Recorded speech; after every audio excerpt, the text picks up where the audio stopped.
What is going on, everybody? It's Josue and Simon, the Panic Brothers, and to sort of give into Simon's lust for the Legend of Zelda series, his lust, we have decided to go through every single manga in the Legend of Zelda manga series. There's actually quite a handful. There's actually a lot more than I thought there was. There's a lot.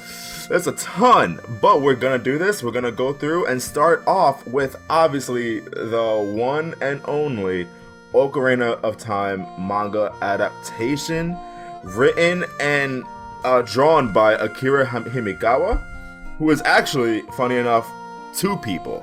That's so weird to me still. You would think with a name like Akira Himekawa that it's just one person. It's one dude. But no, it's a collaboration between two different women.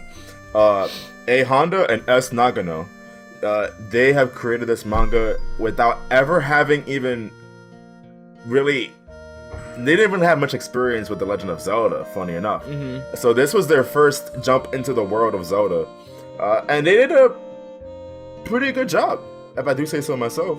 I don't think it's terrible by any means. No, the Legend of Zelda Ocarina of Time manga, was released in 2000 in Japan and made it in English in 2008, 8 years later. Such a big freaking gap for translation. Large gap, but we're just going to go through our thoughts and discuss The Legend of Zelda Ocarina of Time manga adaptation. And we're going to start off with the one and only Zelda stan himself, Simon. So, thank you, Jose, for that wonderful introduction. I have read this book, when I was in middle school. No, would that make sense? Or in high school when I read this? Middle school, right? Yeah. I read this when I was in middle school because obviously I'm a huge nerd when it comes to Zelda. And I read through it, and the first time I read through it, I was actually really upset. I was really mad because when I was a kid, I expected the manga to follow the video game beat by beat. So every single page, I'm like, that didn't happen. No, that's not happened. That's not happened. You were that kid. Yeah, I was that annoying kid. Like, in the beginning of the manga, Link makes a slingshot. And obviously, in Ocarina of Time, you find it inside Great Deku Tree. So I was like, no, this is already non-canon. This is dumb. This is stupid. So I kind of read these books and threw them to the side and didn't pick them up for a while.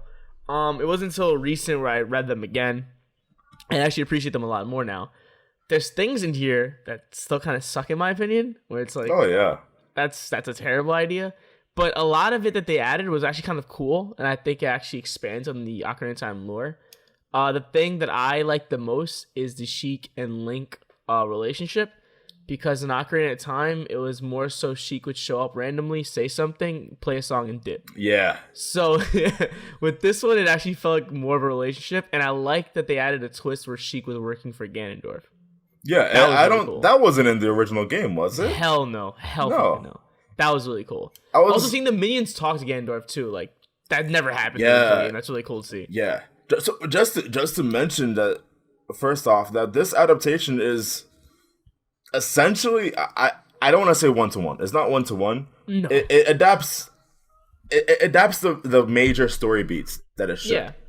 Yeah, for the most part, if you read this and then played Ocarina of Time, you wouldn't be like, oh, this is a completely different story. Exactly. It just fills in some of the things in between, but that's all it really is. So, yeah, anybody listening to this, anybody watching this, if you've played Ocarina of Time, there is nothing new or surprising in this that's going to take you, like Final Fantasy VII Remake or something, right? Like, if anything, it'll enhance what you already know, to be honest. Exactly. So, I actually wrote that down in my notes, too, that Sheik playing that role was actually gave Sheik a little bit of extra breath, extra life that I really appreciated. And I also really appreciate that throughout this story, Ganondorf's minions kept showing up over and over again. Yeah. And it really gave him like sort of like this really like big brother type feel where like he has people everywhere and he's trying to get Link, as opposed to the original game. I never felt that way. In the original game, it bothered me that Twin Rova were witches that were like the number 2s for Ganondorf, but you only met them once, and that was as a boss fight. And I was like, oh yeah, that's kind of weird that we don't know anything about them. But this actual manga like looks into them and gives them lines of dialogue, which is really cool. Not as much as they should, though. I still don't really feel like they're all that of number 2s, but it did a better job than the game, I'll say. No, yeah, for sure. Yeah. I just like the fact they gave him a little more personality. Yeah.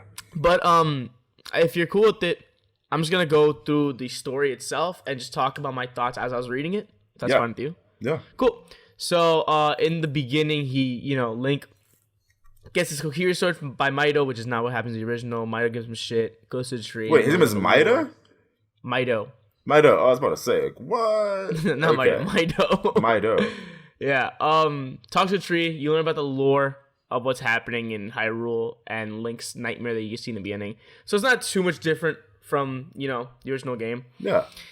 It does take an interesting twist for me when Mido and Link are the ones that have to investigate what's going inside with the tree. Yep. And I was like, huh. I like that a lot. Yeah, I like that a lot. I'm not mad at this at all. It really showed, they really tried to give off this impression that Mido is sort of trying to be the town leader. Like, he's trying to be in charge of these kids. And I really like, because, like, it makes sense. Like, if he has this sort of, like, personality, there's no way in hell that he's gonna see let Link do it. Yeah, the town loser do this big job. He's like, hell, whoa, no, that's supposed to be me. That's me. But then when he goes inside, you see that he's exposed. He's not as manly as he tries to be. He's a coward. Mm-hmm. Yeah. But I like that a lot. It's better than just, because in the Ocarina of Time, he's just an annoying kid. In Ocarina of Time, all he does is just give you shit, and that's it. So it's so much more personality here where it's like, wow, he really wants to be the head honcho of the village here. That was really cool. All he did in the original game, from my memory, I know you played it way more than I have, but all he does is just freaking, like, slide. No, he squares up and just fucking goes, nope. But he slides, right? Does he even walk? He just slides. Nah, he's kind of like a side shimmy, like, and it's like, what the fuck, bro? Like you can't get past him until you have weapons. And then for some reason, he's like, all right, I guess. Yeah. So Saria also has sort of an expanded role, but also not really. Like, I still would have thought they should have done more with that. I like the fact that they gave her and Link a lot more friendly dialogue where they can show that they have a friendship. But she's already a sage and has a huge part in the game, so I don't see what else they can really add on top of her. So I'm fine with the way it was. I never understood their relationship. Are they supposed to be sort of romantic, or have they always been just we're friends? Oh, dude, if we're talking about Link's romances, it's so hard to read, man. This dude had 4 girls just fucking really trying it. At this point, I appreciate Link because I know he can get any woman. and despite his age. And the thing is, he only wants the princess. Like, that's so funny to me that when he met Zelda, he was so infatuated that he forgot about Saria for a brief second. And Navi was like, yo, hey, stop. And Link was like, to be honest, I don't really want Saria anymore. I got Zelda now. Did you see her? Yeah. She's a princess. Are you kidding me? And what's Saria? She's just a freaking little child girl who lives in the forest. But no, what I thought was really cool after that was Link and Mido, well, Link primarily, beats the shit out of Queen Goma. And really weird that Queen Goma had lines, but whatever.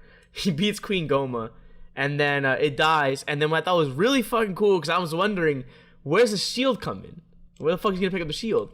He picks up the piece of the Deku tree and carves into. I was like, oh my god, that would have been so sick in the real game, dude. It's a lot more. It's a lot more symbolic and gives the shield more meaning to Link. Yeah. Yeah. Fuck. I love that so much. And not only that, and then the sword is Mido's. Yeah. Like legit, he's holding like Kokiri. Yeah. Like, the Kokiri with him. Everywhere he goes as young Link in the manga, he's bringing Kokiri forest with him. It's I love that so much. Such a nice touch. Another nice touch too is so far that the manga's changed stuff. I'm still okay with the majority of it. We get to Castle Town, and instead of Malon, who's in there in the original game, Zelda's there. And the first time I read this, I forgot Malon was supposed to be at Castle Town. She is there, isn't she? Yeah. Wow, yeah. The first time I read this, I thought Malon was hanging with Link. But then when you find out Zelda, I was like, oh, that's not how the original story, and I just got mad about it. But reading it now, I'm just like, this is actually kind of nice, because, it actually makes Link and Zelda seem more of a friendship. Yep. It gives them so much more personality. It gives them an excuse to show off the little things that you were able to do in Castletown in the game. Yeah. And, and the thing is, if they didn't have this scene, the only interaction that young Link and Zelda would have is right outside that window. And that's not enough. Which is exactly. It doesn't make sense why Link would do all of this after that one interaction. When it makes more sense after like a whole night of having fun together. It's like, oh, this is my friend. Let me help my friend. Yeah. Oh, just fucking. Mwah. Also, the fact that Link defended himself against Gerudo chicks with that little sword and shield, I was like, nah, let's be real. He would have got his ass fucking kicked. I will say though that the only thing I didn't like about this was how fast they just went through Link breaking into the castle. That was they made it seem like it was nothing. Just do you remember that? You remember doing that? Oh no, that was stressful. You have to do a lot. Yeah, like there's no way. Like they should have done a way. At least like give me at least a spread.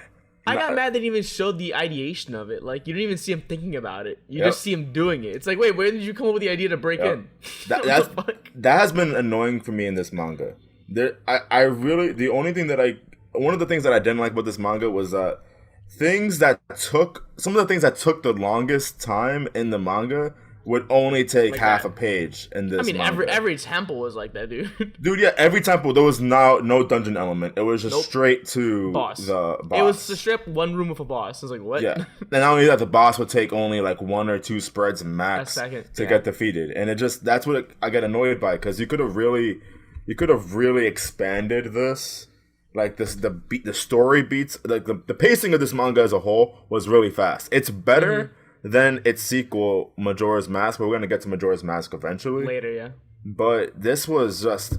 Has to go, but I feel like they had to, because they were like, shit, like we're doing all this story addition in the main beats of the game that to give the dungeon even more detail we can't. Which sucks, because I really wish they added more detail in dungeon, but I don't think they could have. It makes me think that maybe they had like a sort of like maybe they were pressed, like they actually couldn't do as much as they wanted to, or maybe they really thought this was the best idea. I'm not sure, but it just annoys me. Like I get that. I was a little annoyed by it too, especially in some scenes I'll mention later. I was a little bit like, what the fuck? Yeah. Besides the point.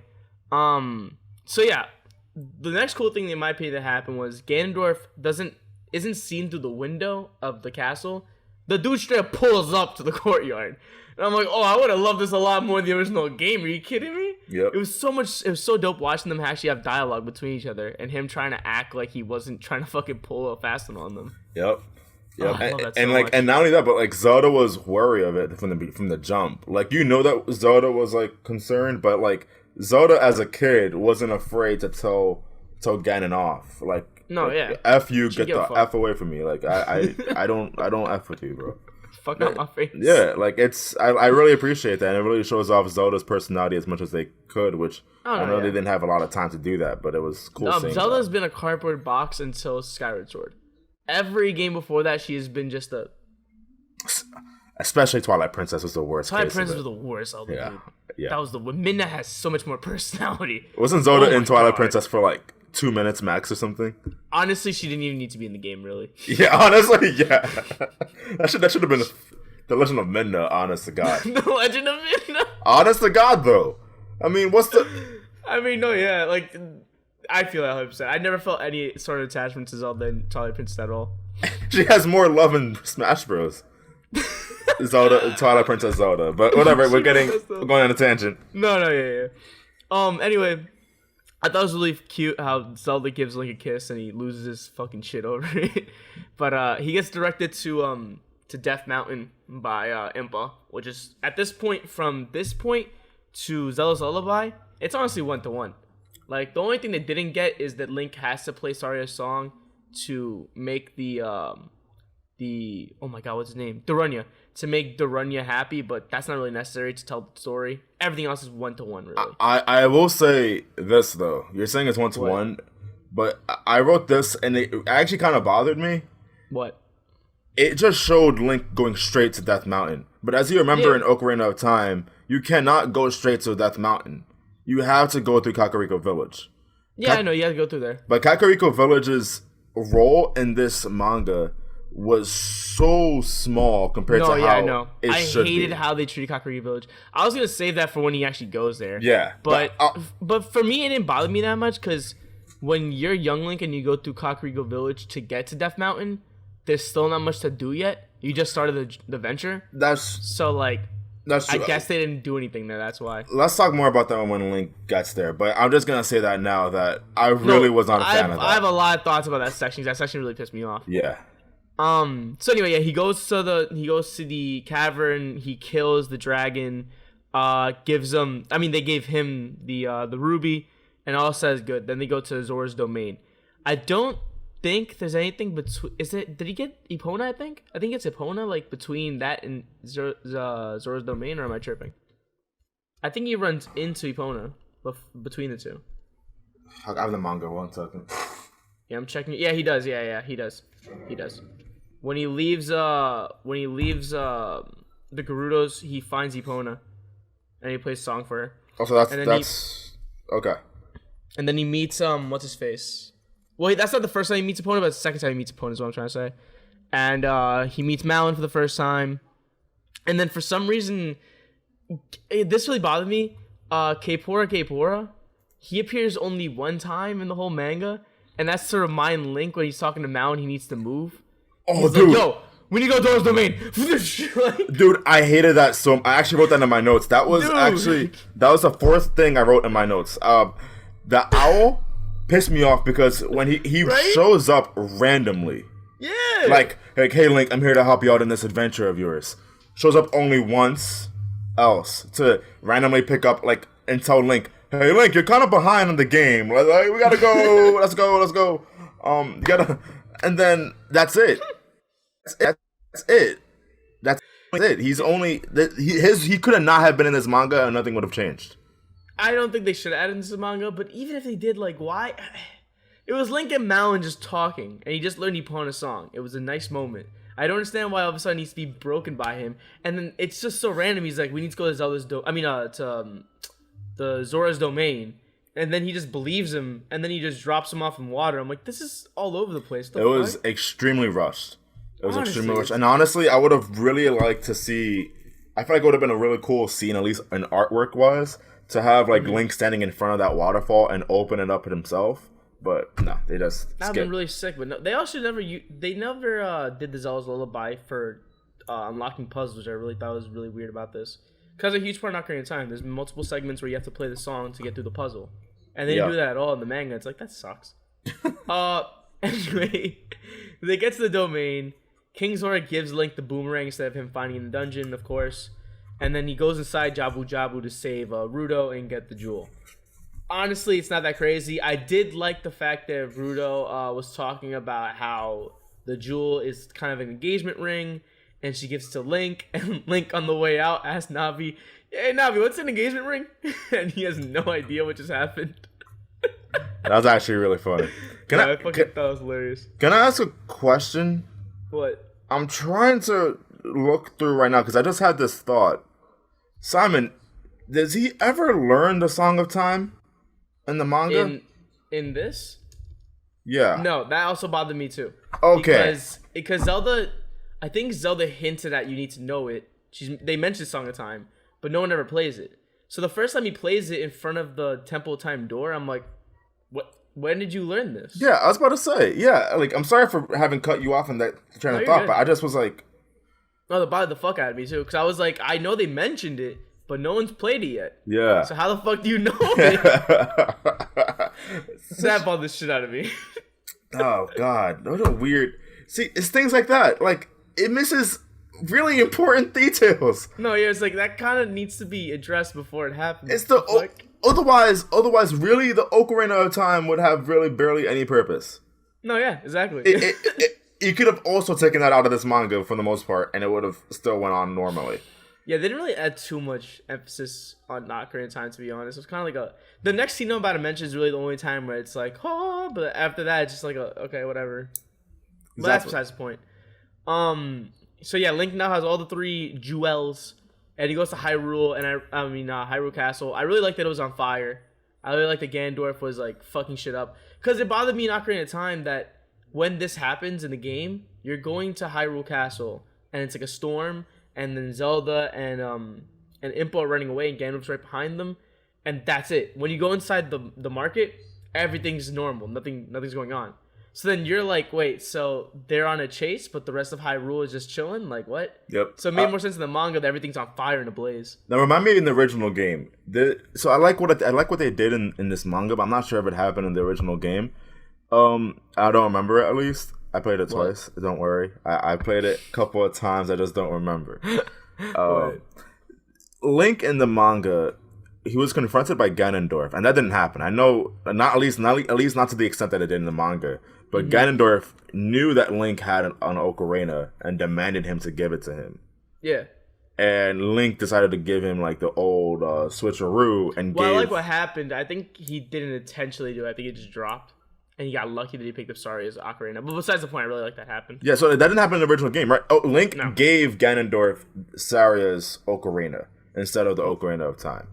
In the manga, that's what happened. In the game, that's not what happened. Yeah, okay. In the game, they just dropped Saria's ocarina, right? Like, it just gets replaced by the Ocarina of Time. Yeah, it just gets fucking yeeted. Like he just doesn't care about it anymore. and that's dope, because they gave an actual story reason for that to happen. Oh, yeah. I like that a lot, because it also kind of made me think it's kind of like Saria protecting him. One last time. Distance, whatever. I liked it a lot. But I thought it was pretty cool that happened, and I like the fact that Ganondorf knew that Link had the ocarina, because in the original game, Zelda throws it into the fucking water, and then you got to go pick it up. But in this one's kind of cool that he's smarter than that, and he knows like, oh, get the fuck out of my way, and he tries to stop him. Besides the point, that's really cool that happened. Link goes into the Temple of Time. For some reason, he knows the Song of Time off the dome. So annoying. I remember thinking that too in the manga. Like, something was off. And now, talking about it right now, I just thought about it. Like, he never learned the Song of Time. No, he just plays them like, all right, cool. But also at the same time, the game's not that much better either. The game, when you pick up the Ocarina of Time, Zelda enters your mind, and it's like, remember this song, and then she just plays it. It's like, what the fuck is happening? But at least I prefer that over not even addressing it. Yeah, they didn't address it once. At least they should have at least mentioned it while they were together. Yeah, at least briefly mention, hey, this Song of Time real quick in case you need it. Did he even learn Zelda's Lullaby in this manga? I think they're supposed to hint at that he did, but I don't remember when it happened. But I think they hinted at that he knows it. I thought about it a lot too when I was, going ahead a little bit. Spoiler alert for the Majora's Mask manga, but who cares? People who are listening to this probably played Majora's Mask already. In the Majora's Mask manga, he also plays the Song of Time, and I thought the same thing. I'm like, you don't know it. Well, no, Majora's Mask, he does know it. But no. But I'm talking about this is the same Link as the Ocarina of Time. Oh, he's talking about the same Ocarina of Time Link. It's like, yo, bro, once again, you still don't know this. Yeah, you still don't know. Who told you any of this? That gets me so annoyed, dude. Honestly. Yeah, no, it's a small detail, but it's one that really does. It's a big detail. I'm not gonna lie, dude. It's a big detail. I think it's small, but it causes big. What the fuck? Yes. Yeah. Okay. Okay. So then, Link picks up the Master Sword, transforms. I like the scene a lot. It's pretty cool. It's pretty true to the actual game. He's shocked. Rauru, the old king, explains what happened 7 years ago. Ganondorf took everything. You fucked up by pulling the sword. What? Oh wait, I feel stupid. Rauru was the king of Hyrule. Old king. Old king. He's not old kings. Not Zelda's dad. He's not Zelda's dad. No. He's an old ass king that lives as the light sage. Yeah, light sage. Wow, I still didn't even know that. Wow, I've always thought to this day that Rauru is just an old man just chilling in the afterlife. Rauru is a popular name for the King of Hyrule also. Besides the point, he's a light sage. He's like, hey, it's been 7 years. Also, I like this a lot. It always bothered everyone in the fan base. They're not creating a time when Link aged, he got earrings. So to see him now when he grew up, I was like, okay, thank God. Because everyone always wondered, did this dude just straight up pierce his ears when he was asleep? Because that's fucking creepy as fuck. It would be, but this makes a lot more sense. It makes so much sense to get the earrings, but we're gonna get there in a minute. No earrings. He grew up. He's fine. And then he goes on his journey to find the other stages and stop Ganondorf. And I really like that Link sounds really determined when he goes on his journey. He's like, I now know that the sword chose me. I'm older, and I know I can defeat Ganondorf. I actually have an issue with that. What? I actually had an issue with that because I actually did not like how many times, and he said it multiple times, that he's no longer a helpless child. and now he can do damage as an adult. Uh-huh. Meanwhile, the hero of time, as we know, it really bothers me. He's done more as a kid than he has done as an adult. You also include Majora's Mask. And then at this point, I'm just like, you're no helpless child. But you've done damage. I think because the manga is a lot less than the game, you're supposed to perceive it, I think, as this one has still not gone through the same shit as the game's one. Because the game's Young Link at this point has done a lot. Yeah. But the manga one just fought bosses. He didn't go through dungeons. He didn't go through all this traveling through Hyrule Field. He didn't do all that stuff. I guess, but it's just annoying because this is still the same. All he is he's still a kid mentally. He's just in an adult body. And the thing is, at that point, what are you doing differently? You're not doing anything differently. I just like the ego boost because he felt like the sword picked him. But I get you, he's still a kid, so it's like how much the sword picked him, that's a much different conversation though. Yeah. He was literally saying, "I am no longer a helpless child." That was one of his lines. And that's what I'm saying, like, dude, you literally have defeated these crazy bosses as a kid. You were not helpless. You didn't even have a shield against the first boss. To play devil's advocate, I think he also felt helpless because he just couldn't stop Ganondorf when Ganondorf asked him for the ocarina. So I think that's why he felt helpless, and he felt like, now I can definitely defeat Ganondorf. But he said this literally as soon as he got out of the temple. I know. But also the manga touches on this because he's not ready, and we'll get to that in a minute. But the next section. What? I'm just saying that it annoyed me how much of an ego boost this guy got just because he got a bigger dick now. It didn't annoy me as much because his ego goes down a peg in a couple of pages. Yeah, so it didn't bother me that much because he kind of gets reality check. Listen, I'm just saying, if I was Navi there, I would have been like, "Hey, yo, stop, yo, know your role, slow down a little bit. You're being stupid." Anyways, yeah, let's continue. Yeah, so he goes to the Forest Temple. I don't remember if there was a reason why. I think he just went. Yeah, I think he had zero idea where to go, so I think he decided to go to the Forest Temple because that's all he knows. Yeah, I did like that he made a pit stop in Kokiri Forest and ran to Mito again. I was like, yes, this is dope. And then Mito, you get to see him actually show that he actually has feelings for Link. And he's like, I can't believe he's gone. Yep. And I'm just like, damn, bro, they never show this side of him in the game. I wrote that down in my notes too, that I actually I'm telling you, I think what they did to Mito was the best thing in all of the manga. Because when he came back to Kokiri Forest, I really just appreciated that entire segment. And I especially love the fact that Link never told him that he was Link. Mm-hmm. He'd rather give him the hope that little kid that he once knew was gonna come back. That's what I love, because Navi also asked him that, and he said it's better when I meet him when I'm a kid again. And I was like, oh, I love this so much. Yeah.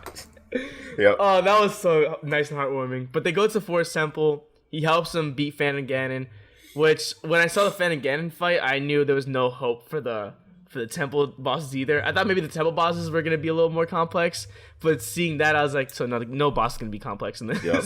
None. He shoots him with an arrow and kills him, and the arrow he picks up is from the wall of the temple, which is so less meaningful. But anyway, he sees Saria, and I kind of hate that this scene is so short. It's just like, I'm a sage now, bye. Dude, if I was Link, I would have just been like, wait, so my best friend since I was a kid, since I was little, sage now, like, can we walk through this? But no, it's just straight up like, we'll always be friends, bye. And it's like, what? What? Think of your best friend from first grade, right? Now imagine you meet up with him now, and he tells you, listen, I'm with God. I'm not physically here right now. And before you get a question now, it's like, we'll always be friends, and they disappear. You will literally sit there like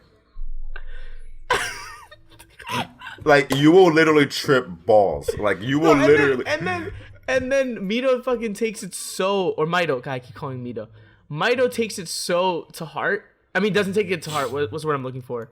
He takes it so easily when Link tells him she's a sage. He's like, oh, so she's a sage now. Okay. It's like, wait, what? How are all of you just cool with this? Meanwhile, Mito had the biggest crush on her. Yeah, and he was like, oh, I guess she's a sage now. Man, that's crazy. So, Simon, Imagine this. Imagine the girl you had a really big crush on in first grade. You catch up with her, and she once again tells you, I'm with God. I'm with God now. My first reaction is, oh, that's crazy. All right, anyway, let's keep pushing. That's not my reaction. Not my reaction. Not my reaction. So that was the beginning of the downfall for me in this manga. Because that was already like, okay, so this is a little weird, but it's not the worst. It's just a little weird. Let's just see how they approach the Fire Temple. Oh, so... Wait, Before we get there. So the adult Link segment was your least favorite part of the manga. The adult segment when he had to go and collect all the Yeah. Oh, that's another thing too. This bothers me so fucking much. He never collected medallions. Oh my god, you're right. He never. That was my number one. Like, I was legit like, where the fuck does he pick up a medallion? So he's just going. He's just awakening sages apparently. Like, that's his thing now. But he's not getting medallions, which he needs. I didn't even think about that. I was so heated. I was like, wow, they really just didn't do that? Like, the whole point of him going to these temples is to relieve a curse and bring back a sage. But then, oh my god, I have another thing about sages in a minute. Let me just keep going through the story and we'll get to when we get there. We jump to the Fire Temple. I have an issue. I have so many issues. We jump straight to the Volvagia battle, right? And I'm like, wait, he's already fighting Volvagia? Like, what the fuck? But and they don't, because they just twist the knife into it and just tell you there's a backstory. Exactly. I'm like, why is he struggling against Volvagia so much? And then I think Impa was like, was it Impa? I think Sheik, yeah. Sheik was talking to him and was like, you have to kill him. He's like, that's easy for you to say. And I'm like, why is he so... And then the flashback happens. And then I have so many questions. You see, what I hate about this was that they could have easily just put that flashback in the Young Link section. In this book! No. It's the same book. Oh, it's that same book. I forgot. Yeah. But in the beginning of this book, in the beginning of the book, they could have literally just put that scene in there. God. And the thing is, I would have loved it because I would have been like reading it, and I'm like, "What the hell is this baby dragon? That wasn't in the game. What the hell?" And then it would have been really cool when you actually see it. That would have been the perfect. That would have been like, "Oh my god, these manga, Akira Himikawa, the two people in one for some reason." Y'all really thought about that. That's pretty dope. Pretty dope. No, they just. And I don't get it either because. Excuse me. The flashback doesn't make sense in the timeline. He picks up the dragon at the market shortly after leaving the forest. Did that happen before he met Zelda? Did that happen after he met Zelda? Where does that fit in that short timeline? It doesn't. Doesn't make any sense. So then when Link is struggling against doing it, and then he shoots its eyeball and then slices its neck. Really fucking gory, by the way. But when he slices its neck, and Volvagia is like, Link, I'm just like, I don't feel anything. I don't feel shit. This is such forced, like, flashback. Oh, I hated that. And the thing, I just gotta say another thing, because the thing is, in the flashback, they never, I'm looking at it right now just to make sure, they never once even showed Link and the dragon separating. So, what do you mean? So, like, that's right, yeah, they never show him releasing it. Because, like, obviously this part of the manga has to happen with where, like you just said, it has to have happened sometime when he was young Link. Yeah. But in the entire Young Link section, he didn't have a baby dragon with him. No. So, and the thing is, in that flashback, you see that the baby dragon never left his side. Mm-hmm. So you literally just set up a conflict of plot right there. You set up a plot hole in your own book. Huge one. Oh my god! I'd rather either have dropped this or you have thought about this more carefully. And this you didn't have to do this. I like that they did. I like the seed of it. The seed of this idea. They did not execute that shit at all, dude. Terribly. So then I started thinking, oh man, it'll get better soon though. Next to the water temple will be good. Oh my god. But then Link is traveling through Hyrule Field and he has no resources. He's running out of water and shit. I'm like, oh, this is kind of cool because, this makes sense. Hyrule Field's huge. Link is bound to fuck up. This is kind of accurate. And then he stumbles upon Kakariko Village. So then I'm like, are they not going to go to the water temple? But I wasn't mad, 'cause I was like, yo, you can do this in any order. I don't care about the order of the temple, whatever. Do whatever you want. But I saw it interesting they weren't going to the water temple. So instead they go to Kakariko Village. And he runs into Impa. So then I'm just like, wait a minute. Okay, this is weird. Impa is a sage, but she's here in front of Link. What? So then they go inside the village, and then she's talking to him about how there's been monsters and how he needs to train, and he starts training, which I thought was pretty cool. But then the monster reveals himself to be Dark Link coming out of the well. No, there was, all that happened was that a kid fell into the well out of nowhere. Like, he just fell. He was being a dumbass. Just, oh, I thought the kid was looking at it. He fell in. Yeah, he was looking inside and he just fell in. Or I don't know. He fell in. I don't know if he looked at it. I'm looking at it right now. You can't really tell. Oh, no. I think he got shot up. That's what it was. Yeah, he got shot up by the gas. Yeah, whatever. Gas came up and shot him up. And then that gas/darkness ends up and being Dark Link. And yeah. And then they duel, and I'm reading this and I'm like, okay, this Shadow Link versus Link fight's cool, but everything around this is weird right now. He's randomly in Kakariko Village. He was training under Impa, who's a sage, but she's alive. And I guess this is supposed to represent the Shadow Medallion, but Dark Link happened in the Water Temple. It was really confusing to read as a player of the game. He kills Shadow Link. No, don't even say that either. It makes sense if you have. It doesn't make sense if you're not even familiar with the game at all. Because what I like about this was what I like about all the manga, right? Because I haven't beat a lot of the Zelda games. What I appreciate about the mangas is that I can go into these mangas and at least have a brief overview of what actually happened in the story of these games. But what I don't like about that segment was that, and what I don't like about these mangas, at least what I've read so far, is that it is sometimes it's not that great of a manga, and this segment isn't terrible. Is terrible in a narrative standpoint. Like, it just there was no setup to this whatsoever. And the thing is, when you introduce a dark character to like a dark incarnation of your main character, your main hero, usually what that dark character is supposed to represent is the dark feelings, the negative emotions, the negative turmoil within your main character. And it's supposed to be a symbolization of your main character finally overcoming the negative feelings that are holding him back.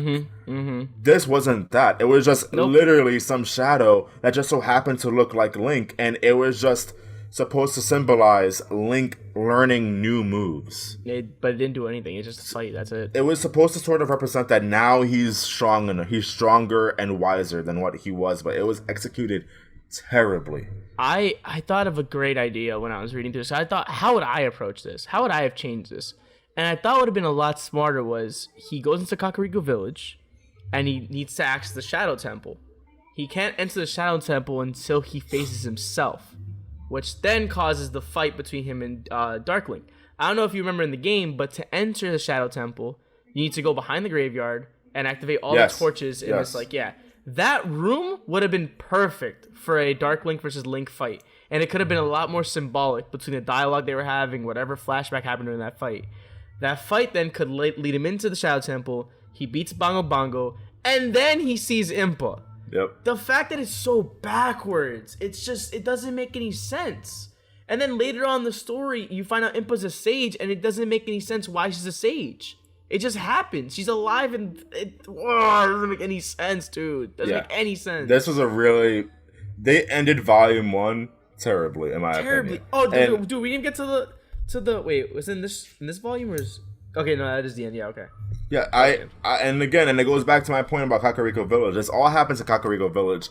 And Kakariko Village in the game is literally the only village you really visit. And that's how it's usually always been. Same thing with Breath of the Wild, at least when it comes to humans living there. If Link wants to see people in general, he has to go to Kakariko Village, really. Yeah.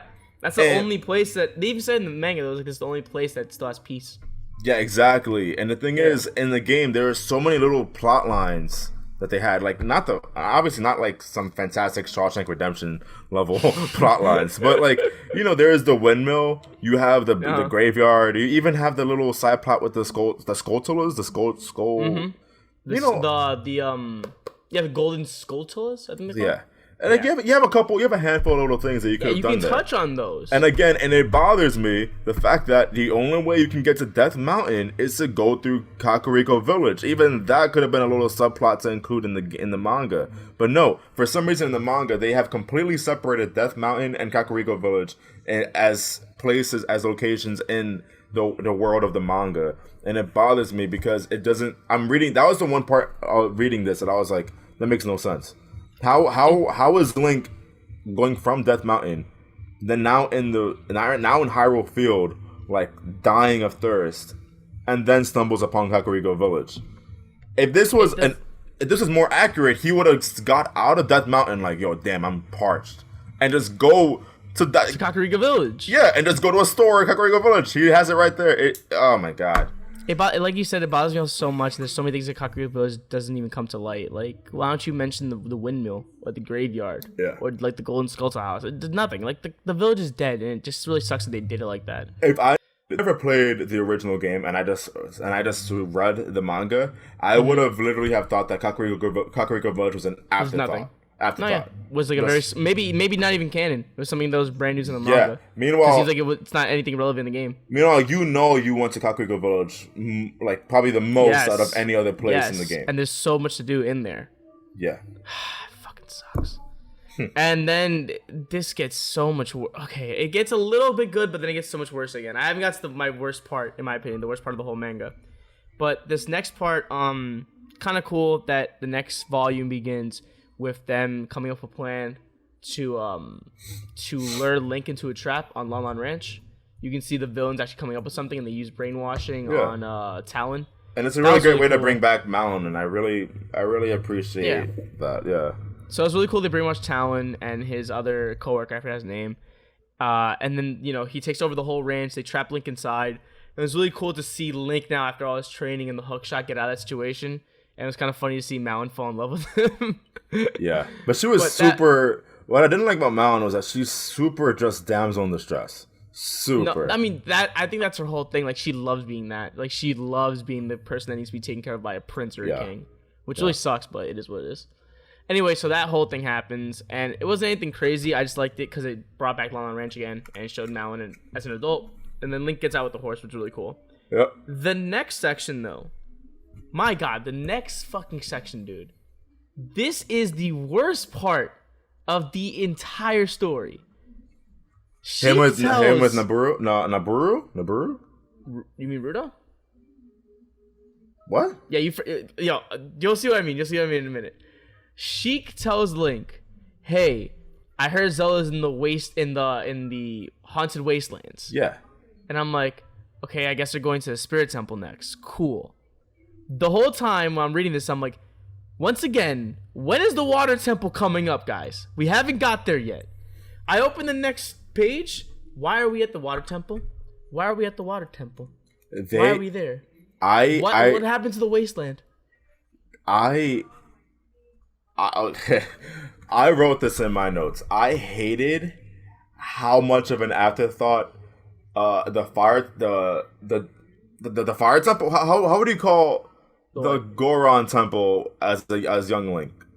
Cavern, Dondigo Cavern. Yeah, Dondigo Cavern. I hated how fast that was because that was really fast to me, and I hated how fast. The worst case is the Water Temple as adult Link. The Water Temple. Okay, the Shadow Temple didn't get any love. It's not in the game. It's not in the manga at all. It's completely erased. It's not here. Well, if you didn't get the Shadow Temple, it wasn't. It just wasn't there. You're right.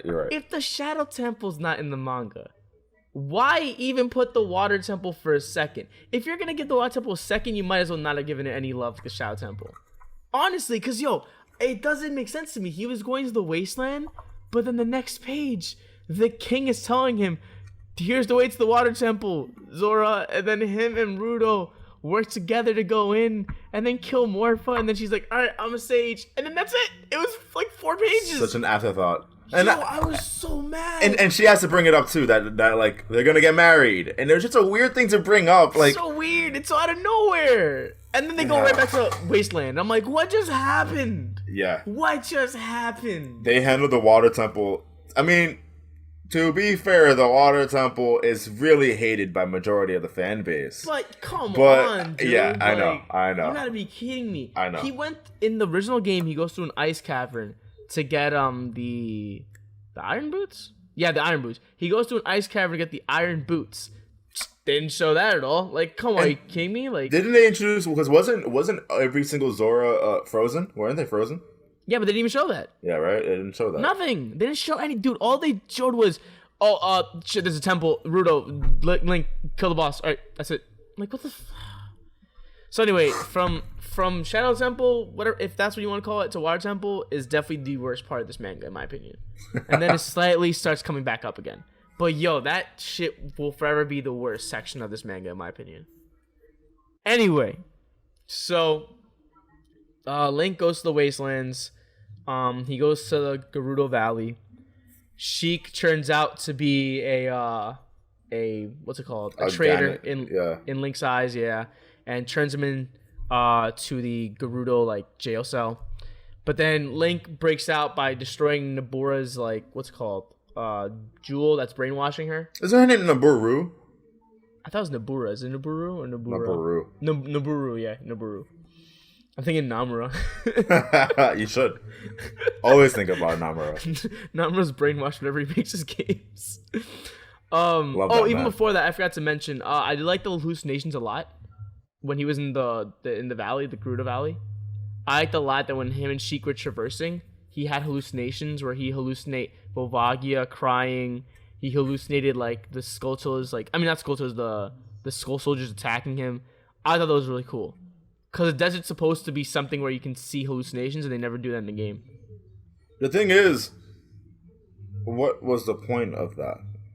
I just liked it because, the original story, is supposed to have a desert that does that. So I like that the manga is like, oh, look, it does that, you know? Yeah, it's just weird because, again, that's supposed to be some sort of, it's supposed to... I feel like... What did I write in my notes? I don't like that... things keep happening in this that I feel like it was Akira Himekawa's attempt to show the negative consequences of Ganon's actions on Hyrule and its impact on Link. So the baby dragon subplot, the Volvagia, that's supposed to show Link the influence of Ganondorf on an old buddy of his, and he has these hallucinations in the desert to see the damage that Ganondorf has caused. The thing is, I know that's what they're trying to do, but you never really see it influence Link. Really? Not really. That's that's the last scene you see him doing that. Yeah, Volvagia, it was handled terribly, but that's what made Link so, it makes Link hard to kill Volvagia. It's hard for him. But at the same time, it's only an issue in that chapter, because the next chapter he's, yeah, I'm moving, I'm cruising through Hyrule. None of these things I feel like have ever really heavily weighed upon Link in this manga. These are things that we should see Link really changing, to really see every single thing that happens in Ocarina of Time are things that really motivate, at least you assume because he doesn't talk, but you assume these are things that motivate Link more and more because he's seen what Ganondorf has done for the worse. Yeah. And when he finally confronts Ganondorf, he's like, you piece of shit. You have destroyed every single good thing that happened in Hyrule, and I will make you regret that. But in this manga, I guess you don't really feel that. You have an opportunity. I do feel like he definitely hates Ganondorf, and I feel like he has a hatred for him. Yeah, I just feel like... But the thing is, it always feels like he hates Ganondorf because of, things that happened when he was a kid, because Zelda tells him to. So he's like, yeah, I hate Ganondorf. Yeah, F that guy. Yeah, this guy sucks. I don't know. I feel like it's both. I can see the motivation of him to kill Ganondorf, the things he's done to him as an adult. I can see that. My whole thing is, I just feel like the hallucinations were more of a play on the lore, not so much as a motivation for Link to fight Ganondorf more, or to show you that he's damaged. I think it was more so just, this is what happens in the desert in the game. That's why I liked it, at least. I guess I just wish it was more so used as a narrative standpoint. I just wish that it just never really felt it just feels like Akira Himekawa included these things for that reason, to show Link the damage, but I never really get the sense that it really stuck to Link. It really got to Link. Like all Link still cares about is just Zelda, which obviously makes sense. Well, I think that's kind of the whole purpose of this story. I think the story is just supposed to be kind of like a love story. I think that's what they're trying to do here. Was more so Link loves Zelda more than he hates Ganondorf. But I know that's not really what they should be going for, because that's not what Ocarina of Time is about. It's not a love story. But I don't know. I didn't mind it so much. I guess I didn't read it like much as you did, but thinking about what you're saying now, I kind of see what you're saying, where it kind of sucks he doesn't have that push to kind of defeat Ganondorf. It's more so, I'm doing this just because I love somebody. Yeah, and it's just like, he's just, like, come on, like you are seeing what Ganondorf has done, and you're still just like, man, that's crazy. Well, where's Zelda? And it's just like, you should. I feel like I should really be seeing, like, this is a 3-way triangle. Ganondorf has reasons for why he hates Zelda, why he has things against Zelda and Link. Zelda has reasons for why she feels the way she feels for Link and Ganondorf. Link really doesn't feel anything for Ganondorf in the manga. At least that's how I felt. He just letting Zelda tell him what to feel. I don't know. I feel like I can't say for sure that the manga says that the manga doesn't show that he doesn't like Ganondorf, because for sure the manga does show that. He does. I feel like the manga shows that he loves Zelda a lot more than he hates Zelda, than he hates Ganondorf. Yeah, and meanwhile, I feel like it should be like a 2-way street where he has reasons himself to hate Ganondorf, and he has reasons himself why he loves Zelda. Like, he should hate Ganondorf because of what's happening. But I never really got that vibe. I've always got the vibe in this manga reading it that he just hates Ganondorf because Zelda tells him to. Yeah, I can kind of see that. I'm not gonna lie. I definitely see more of a love than a hate from Link's end. But regardless, I still don't mind it too much. It doesn't really break the story for me. Yeah. I guess I was reading it too much narrative-wise. I'm like... I mean, but that's fair, though, based off the original game. It makes sense that you want to do that, because it's a fucking manga. Yeah, of course. You have an opportunity to really dive deep into the narrative structure. Exactly. So yeah, anyway, he breaks Nobura's what's called mind jewel shit, right? And then Sheik turns out to be a double agent and helps him out against, the enemies at Gerudo Valley as they escape for the Spirit Temple. I didn't like what they did to the Spirit Temple. They kind of acted like it was a piece of rock they found in the middle of nowhere. They were like, "Oh, look, let's find refuge here," and it's like, the only time you guys have mentioned a temple is the Force Temple, and it's really starting to bother me. You didn't call it a Fire Temple.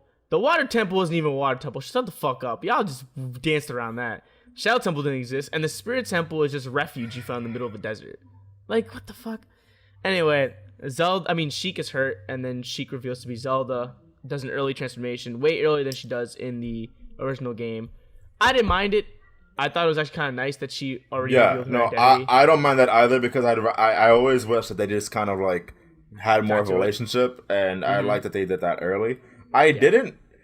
What I really didn't like was Nabooru, and well, first of all, you kind of skipped over the whole plot that Link was like in a jail cell. No, I said he got tied up and put into a jail cell, and he broke Nabooru's jewel and broke out. Maybe I just wasn't paying attention to you, because you know how I feel about you. About Nabooru? About you, but I didn't like that they were getting chased by Tenrova in the Spirit Temple, or really what it was just a series of hallways in the manga. Honestly. Yep. But I do like that it was Zelda, so they have more time to really be together. But I don't like that Nabooru just shows up out of nowhere, says, with the mirror shield. Yeah, hey yo, Link. And then they ask. It gets even worse, because was it Nabooru or Zelda who said there's a shield in this area that we can pick up to defeat them? Who said that? Was it Nabooru? I think it was Zelda, because I wouldn't make any. Yeah, wait. I'm reading it. Somewhere in the temple there should be a shield that can reflect magic. With that, Link. It was Zelda who said that. Okay, cool. And then it's out of nowhere that Nabooru's like, I found it.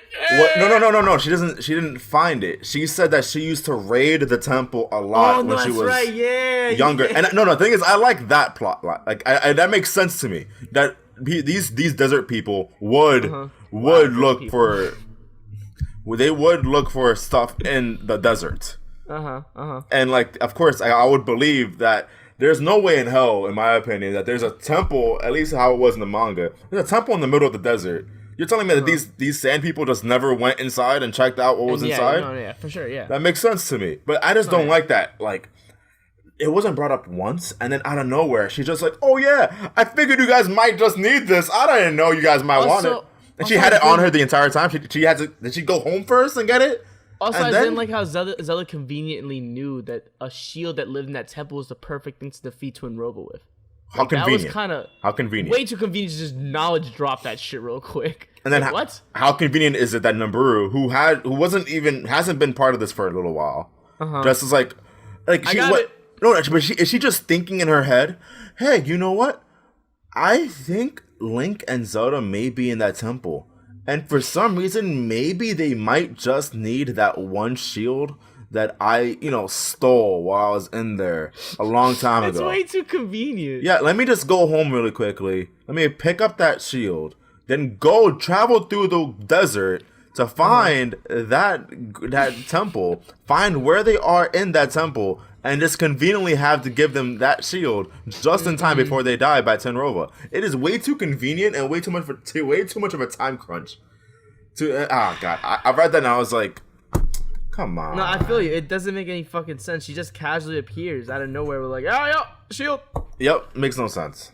And then just like that, Tenrova's fucking dead. And then after that, Zelda and Link are about to fucking make out. I would have loved to see that. Ganondorf seals her just like in the original game and says, come find me. Which I just find I find it kind of pussy shit. I've always found this shit about the game too. I think Ganondorf's a pussy low-key. Because for 5 temples, he sent other minions to do it. When he could have just from the jump just met up. Like, he shows up right here. Shows up right in front of him with Zelda. You could have showed up from the jump and just try to fight Link. Like, you could have beat him easily. But he's probably doing some political stuff. I don't know. Probably doing some political stuff in Ganon Castle.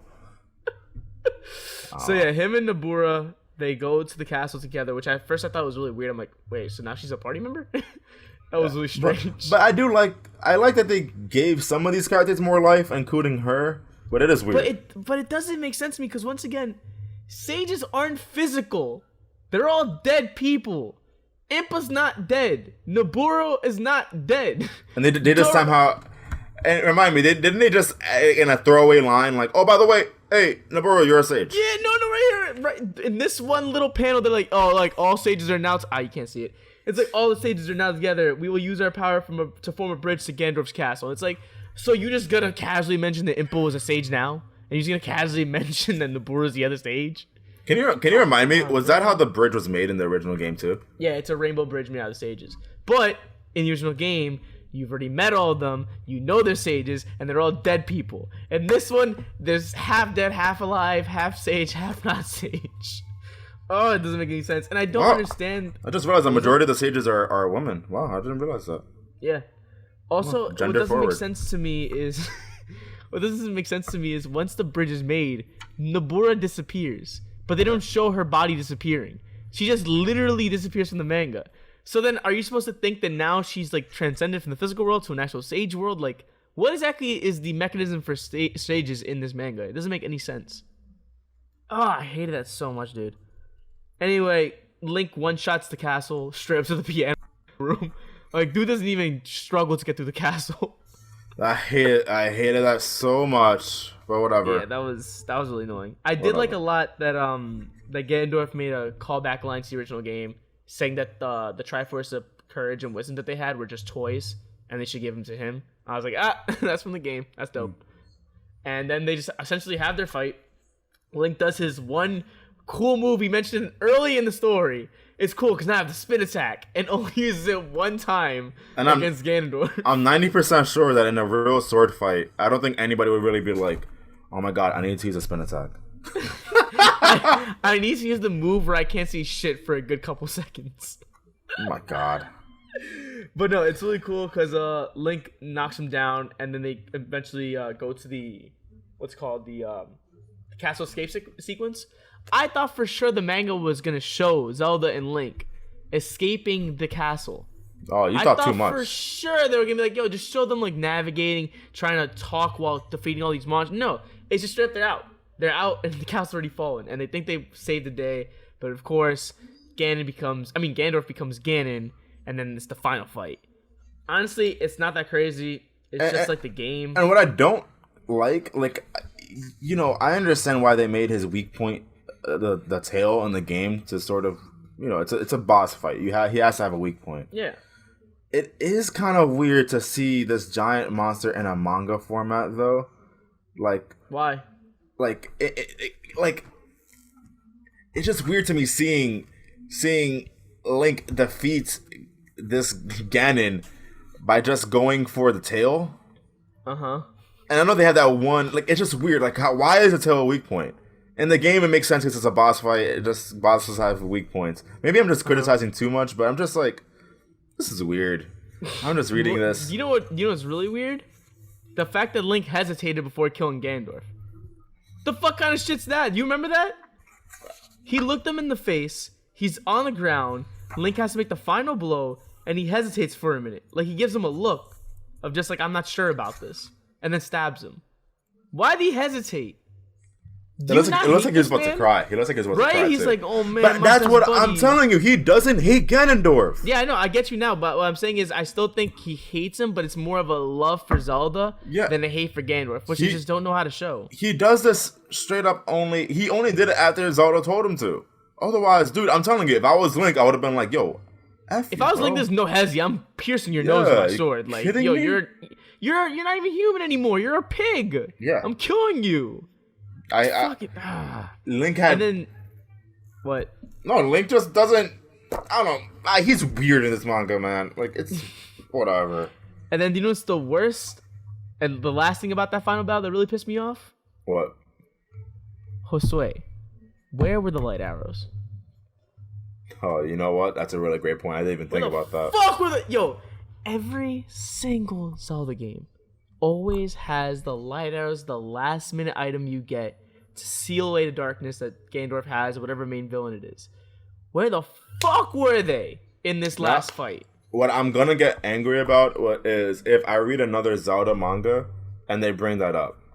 What? I would get angry about that. Like, now if they establish that in Ocarina of Time, why is this not showing up? That's so weird. It's not a face, I guess. It doesn't register. I guess, but now that you have this alternate continuity, I guess, where in the manga adaptations of Zelda there is no light arrows needed. You can't bring it up later. Yeah, and I swear to God, I read another Zelda manga and they're like, we need the light arrows. I'm like, it's like, oh yeah, yo, big man, this was not here before. Come on, you guys. It's not the worst thing. Don't get us twisted. We're not saying that this is the worst manga. But there's just so many elements in the original game where it's like, why didn't you keep that? Why didn't you keep that? I remember. So I'm comparing this to another video game manga that I hold dear and close to my heart, which is the Kingdom Hearts manga. Uh-huh. The Kingdom Hearts manga, at least according to my experience, I know me and you are going to eventually read through it, but what I love about the Kingdom Hearts manga is that the Kingdom Hearts manga actually builds upon everything in a much better way. And like when you're reading this, it actually is a really great companion piece to the games. Mm-hmm. I'm reading this, and I feel like I'm getting the inferior experience. I mean, that's for sure what it is. 100%. If you want the more full story, you definitely should play the game. No, of course, but like at least with the Kingdom Hearts manga, I'm reading that, and like I can definitely recommend it to people and be like, "Yo, listen, like." If you never played the game before, this is still a really great, like, not only will you get to know how it happens in the games, but this is its own story that it's just really well done and really funny and really great, and you still get the whole you get the whole gist of it, and just in a different format. Yeah. This, I feel like I will still be like, listen, this exists, but I really do think you should just play the game. No, yeah, I definitely think you should play the game before this. If I were you, don't let this paint a picture in your mind of what the game's going to be like, because the game is a little bit different than this. Yeah. And the last scene that really bugged me, as a kid, it always bothered me a lot that Navi just left right at the end of the game. Yeah. And she doesn't say anything. She just leaves. Yeah. So it bothered me, but it was kind of cool at the same time because it's up to you to interpret what does that mean. Does that mean that now Link is, I don't know, like, not needed of a fairy? I don't know, like is he beyond the necessity of a fairy? What like Navi served her role. Yeah, exactly. What I didn't like here is they had an opportunity to explain that, or like use dialogue to have Navi have a conversation with Link before leaving. But all Navi says is, you're a hero and you can take care of the Force by yourself, and then dips. and it doesn't do much for me because it's like that's so quick. You just quickly leave, and at the same time, sure, maybe Link now is the hero and he can take care of the forest, but why does that mean you need to cease to exist? Doesn't that mean you can still exist in the forest under his guidance? It made it like it was already pretty bad after the time that you had to come up with your own reasoning why she left. Yeah. But this is way worse, where it's just like you're a hero now. And it was only in one panel too, but kind of technically small, two. It's not even. It's like a sliver of a panel. Huh? It's two little dialogue boxes. I'd rather it have been just Link comes back to the past and Navi's just not there. And yeah, that would have been way much better. Way much better. It's like, well, what happened? No, and I just thought it was so out of place too. Navi says, "I love you." Yeah, that was really weird. At first, when I read this, I thought Zelda said it, but reading through it again, I realized, oh, that's Navi. That's weird. Okay, that's a little forced. I did think, yeah, it's 100% forced, but it just feels weird because "I love you." I don't know, for some reason that phrase just never stuck to me as something that a Zelda character would say. Not Navi, especially especially not Navi. Especially in this manga. How many times does Navi say something in this manga? For some reason, I can see, and I don't know why, but I can see like Tattle in Majora's Mask saying that more. Saying "I love you," yeah. Because Tattle had more of a personality that would be like sort of like more to say that. She was more of an outgoing fairy. Yeah, Navi was just, I don't know. Navi's just always like a very like, to me, like always like by the rules. Here's the information. Yeah, and like I appreciate that they try to give her more of a personality here, but it's still not enough of a personality to say "I love you." I love you. How many conversations did Link and Navi have alone? Even like not that many. They could have really done more with that. Yeah, they really could, but they didn't. And one thing before we got to move on, because there is certain other Akira Himekawa decided to include some original manga only stories at the end. Yeah. And we got to get to that, but I just got to say that no matter what our gripes are, I'm in love with that last panel of Link looking at. I was just about to say that. I love they recreated the final scene of the game. I look at that and I'm like, yeah. You've been in the game, right?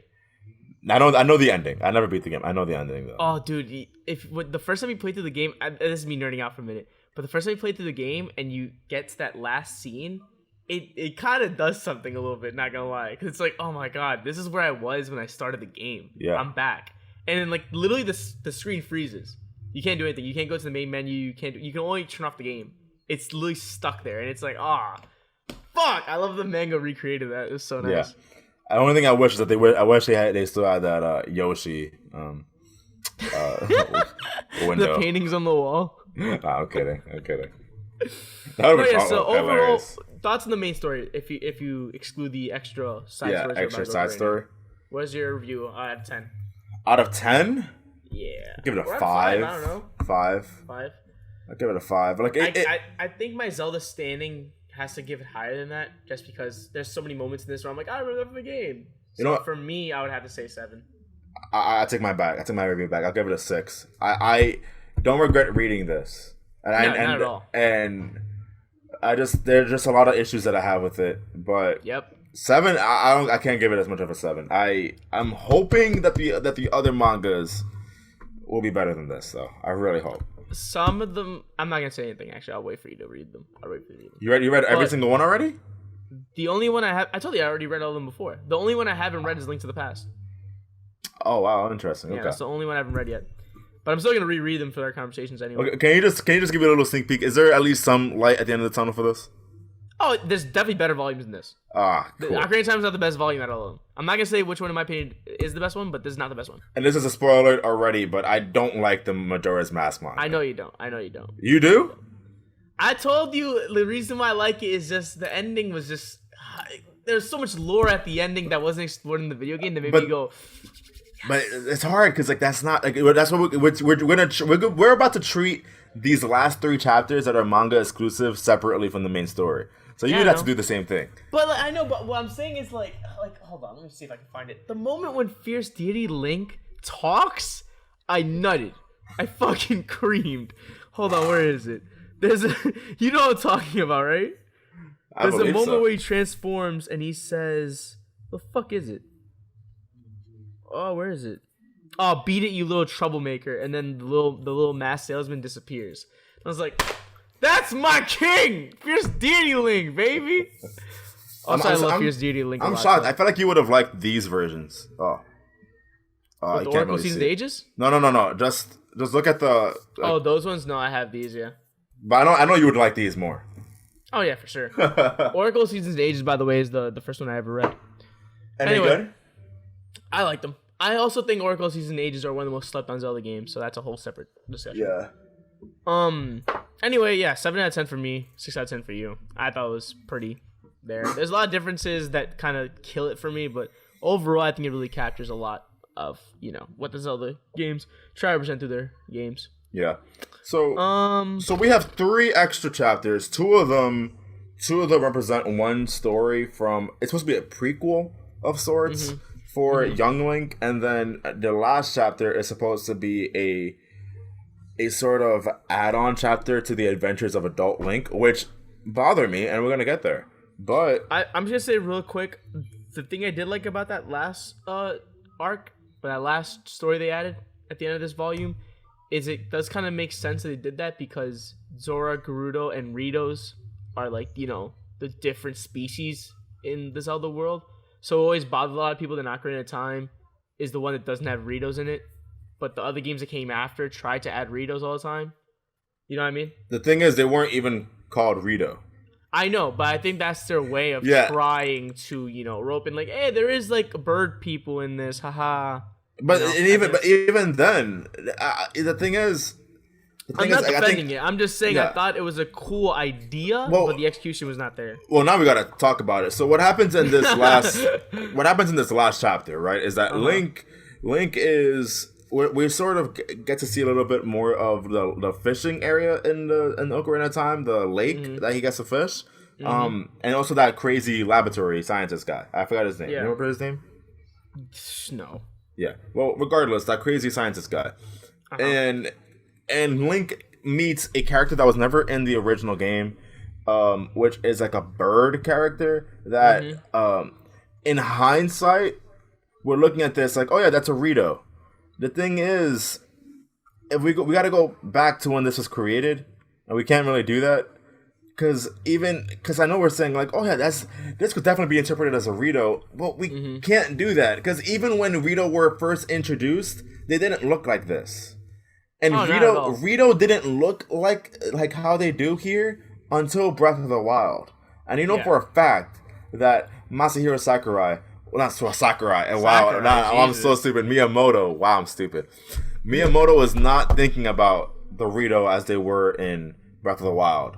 Then, like he didn't slip a note to Akira Himikawa like, "Hey." But even still, I think Akira was like, "Let's just try making our own artist interpretation of the Rito people, or just a new species, because we have freedom to add a new story." It's just a new species, but I'm just saying that it's just weird, because like in this period of time, they just didn't have the knowledge of the Rito as they were, and they just decided to just include a brand new species of character, when it's just annoying to me, because why? You have like the other story that they included in this manga that's manga exclusive is a story that involves a character that was in the game and makes sense. You could have there's a plethora of characters that they still didn't talk about in this manga. Like, this is a perfect opportunity for you to go to Kakariko Village right now. Yeah. Or something. But no. This is us. You introduce a new character that, honestly, I don't like him. I don't like this bird kid. I hated him a lot. And actually, I think about it, you have a point. I never thought about the idea that they could have expanded more in Ocarina of Time in this last chapter. Actually, it would have been so much better than just making a brand new content. Yeah. You made a brand new species, a brand new character. And, like, if you're going to do that, you should have made it good. But you didn't. This was not good. I think the last 2 things they add at the end of this volume are original content, and in my opinion, the first one's really good, but this last one was, God, it was not easy to read. It was hard. I did not like it at all. I'm really mad that this is how I end the Ocarina of Time manga with that. Also, the whole Navi, like, for a minute leaves Link to find other stuff. That was forced. So dumb. Forced. So Navi dumb. Leaves Link because of a little dispute. Yeah, they have a dispute, and then Navi leaves Link briefly, and and then Link struggles to fight like I think the fire dancers without Navi. And then as he's thinking about it, Navi appears like, "Hey, buddy!" It's like, what was the point of y'all even splitting in the first place? What was the point of that? And not only that, but if you're gonna include a storyline like that, why would you make something eccentric to their relationship available only in a side story that doesn't matter in the like? If you're gonna make a relationship like a story beat like that where they realize the importance of having one another, you should have included that in the main story because that makes the whole "I love you" make so much more sense. But no, you include that in a side story that really isn't even about Link and Navi. It's about this brand new bird kid that is annoying for majority of the time. Like, he's annoying. No, yeah, I don't like him at all. He's a brat. It's just I like the idea of introducing bird people, but that shit was just hard to read through. In my opinion, the first story instead is the right way of adding extra content.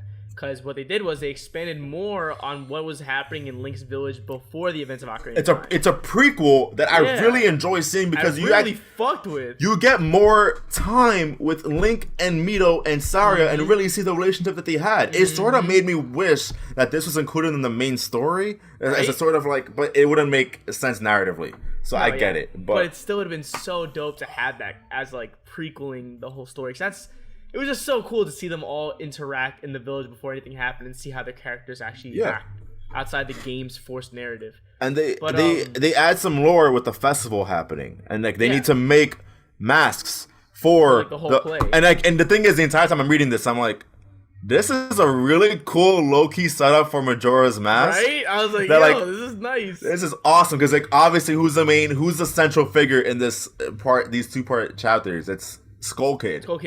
Yeah, exactly. And I'm like, so yeah, when they were making masks, they mentioned Skull Kid. I was like, oh, if this is the last thing that this volume ended on, it would have been perfect. But unfortunately, it didn't. They find Skull Kid, and I really liked what they did because the Skull Kids are obviously the Kokiri Force kids that get lost in the Lost Woods, and I like that they actually brought that up because I thought they were gonna just go completely past that, but they did, and they brought that he was one of those people, and he started having these memories because he was looking at Link, and he was like, why do I recognize this kid? And it was really cool to see Skull Kid's perspective of how he felt trying to be in the Lost Woods and not trying to escape and go back into the forest. So that was really cool. I thought the tree enemy, Baga, that was stupid. That was whatever. That was stupid, but it was cool because it showed us the little Goma that was attached to it that would later infect the Deku Tree. And I was like, ooh, setups. That was so good. But overall, it was nice to see that interaction between Link and Skull Kid. I like that a lot, honestly. The one thing that bothered me also, though, was Link didn't have a fairy and he went to the woods by himself. By definition, he should have got lost, but he didn't. Oh, so the fairy would have navigated him back? Is that what? Without a fairy, you can't navigate the Lost Woods. I didn't know that lore. Yeah, so that's how this happened, actually. Because he goes into the Lost Woods looking for Navi. Oh, wow, that makes a lot more sense now. Yeah, you get lost. And it felt weird to me that he went in there and didn't get lost. Well, the thing is, wouldn't that make sense because then Saria found him, and with Saria, they would have got back together? But I thought, I don't know, I guess I logistically thought if you don't have a fairy, no one can even find you. You're stuck there. I thought, Saria wouldn't even be able to find them. But that's true. Obviously, it wouldn't make sense because of the previews and everything, so it wouldn't make sense if Link got lost already. Yeah. It still was a little weird to me that happened. I liked it a lot. I really do like that they finally introduced the Gossip Stone in this. Yeah, that was so funny. Oh my god. And like it just has a bunch of stuff that just like, and the thing is, it's just so funny because I never really thought about that. Imagine the main game, like you hit this Gossip Stone because you need to find out where to go, and they're just like, listen, Mito is terrified of what he will become. I don't need this. Mito is letting his past influence his future, and like Link is like, I need to know where the water temple is. The one that killed me was the Great Deku Tree is nervous because he can't scratch his back. I'm like, yo, dog. And Link is I don't need this. No, Link is like, I needed this information. Oh, so I can scratch his back? Oh. No, but I really like this. I have a question, though. Is the Skull Kid in Ocarina of Time the same Skull Kid as Majora's Mask? I don't think they've ever confirmed that. But yeah, because I'm reading. I immediately also there's more than one Skull Kid, obviously. But yeah I know. I was just thinking about it because I was reading the Majora's Mask manga, and I'm like, this would have been really cool if they tried to tie it in together. But it wouldn't have made sense either because that Skull Kid is that personality is completely different than the Skull Kid that they introduce here. Yeah. So I'm pretty sure it's a different one, to be honest. Yeah. But they never confirmed any of that. Oh boy, that was a interesting read. Yeah, long conversation, but yeah. I don't regret it. I guess I don't. No, not at all. I don't regret reading this at all.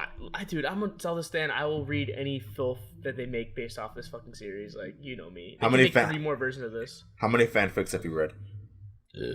Enough. You know what? As a kid, what?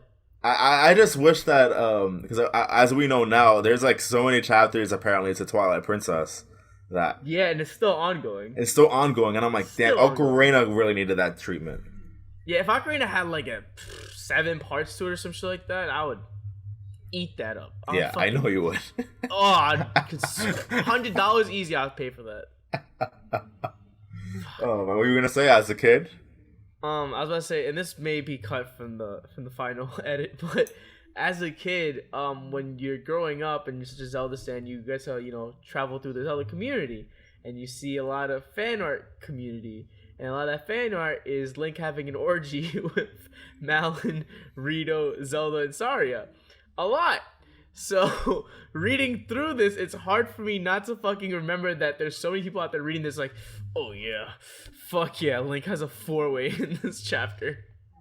The only Zelda fanfic I ever read in my life was a fanfic where I think it must have taken place in Ocarina of Time when after Ganondorf stole or kidnapped Zelda, and they proceeded to have some dungeon sex play, and I read that for longer than I should have. I was reading that. It was that long? No, the thing is, like, once you read like a chapter, not even a chapter, once you read like enough, you're like, oh, okay, I'm moving on. But I was just like, but what happens next? Yeah, I'm like, just curious. Does Link save her?